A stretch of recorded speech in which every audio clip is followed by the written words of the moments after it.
Hi, it's Caroline here. Good afternoon to you. It's that time of the day. It's about 5 o'clock here in the Netherlands, where it's walkies time. And that's crossing the road here, excuse me. Walkies for me, not for a dog. No dogs here, just me.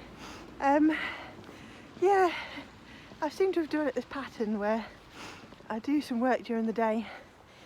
I get up quite late, do a couple of hours, have a bit of lunch, maybe do a couple more hours. I had some calls this afternoon, so they've just finished, which is good because that's kind of got me through that dip I always get in the afternoon where I'm just a bit low on energy really. And I always seem to get to this point during the day where I feel like I'm not worked up, but I've done a bunch of work for a period of time and I just can't really focus anymore. And so it always seems to be a good time to come out and get some fresh air. Yeah, I find these walks re-energise me a little bit. I mean, a good exercise physically, but mentally as well. It's just stepping away from the computer, stepping away from feeling like I have to do stuff, like I have to do work, and just giving me space to think and just be. And preferably I like walking in nature, so I've just stepped out. You can see houses behind me there, and I've just come out. I'm just going to spin around actually, show you where I am. So see that behind me there? In summer that is a field, and in winter it becomes a lake, and when it gets cold enough it freezes and becomes an ice rink. So that is actually the town's local ice rink. You can see a little hut in the corner there. That's where I think where they do the shoes and ice skates and all that kind of stuff.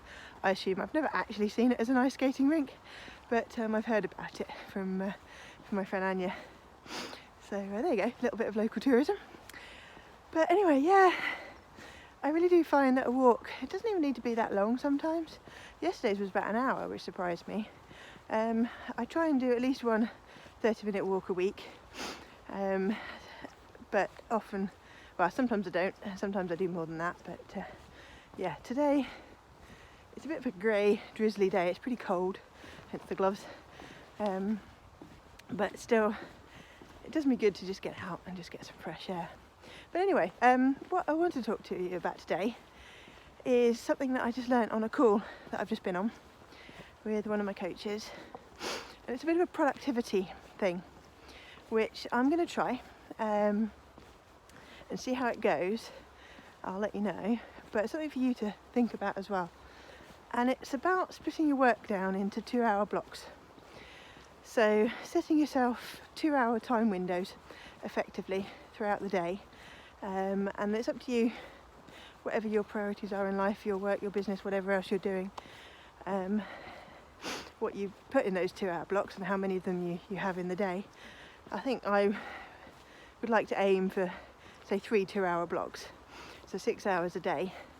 And but even my mentor was saying, even just like 1 or 2 a day, if you can be super focused in those 2 hours, you can actually be a hell of a lot more productive than you would have been, say, in an office where you're constantly interrupted. You've got meetings and calls, people coming to your desk, going to make coffee, toilet breaks, all that kind of stuff, and you can't really control your time. Hi. And so I think I kind of do that anyway. I kind of have a morning session, afternoon session, and quite often an evening session.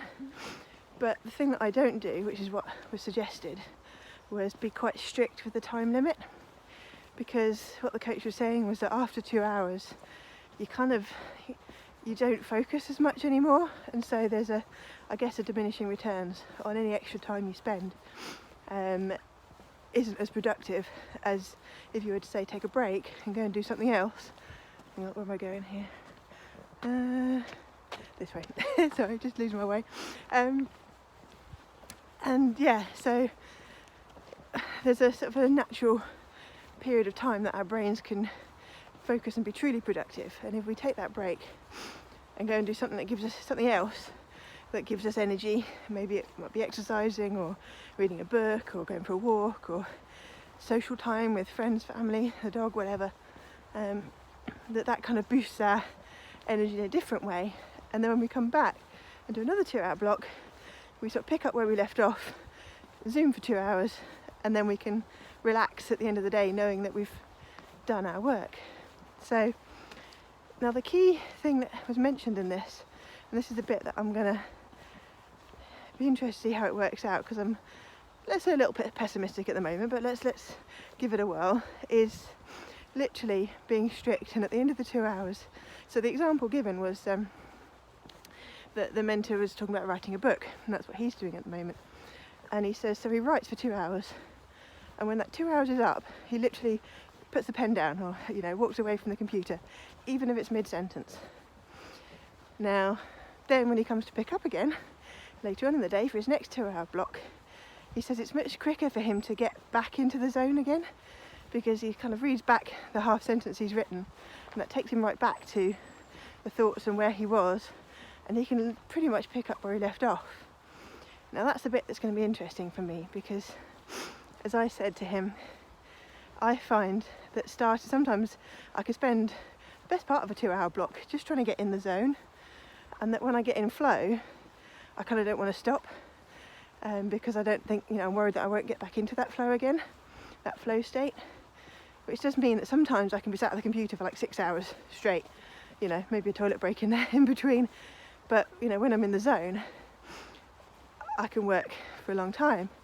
But what he was saying was that, yes, but really, is that productive? So is the work that you're doing towards the end of that 6-hour period actually truly as productive as it could have been if you'd done that in, say, 2 4-hour blocks? And I kind of probably agree with him, maybe, but I'm going to give it a try and see how it works out. So yeah, that's my productivity hack for today, folks, is splitting your work down into 2-hour blocks. Now the other thing he did say as well was, in that 2 hours, effectively work for 55 minutes, take a 5-10 minute break, just get up, walk around, stretch, go get your drink of water, go to the toilet, and then come back down again for another 55 minutes. So even that 2-hour block is split down into 2 55-minute sessions, if you like. And that little break in the middle helps, again, re-energise and refocus you and make sure that you're on track and that you're not drifting, and that you're achieving what you set out to achieve in that 2 hours.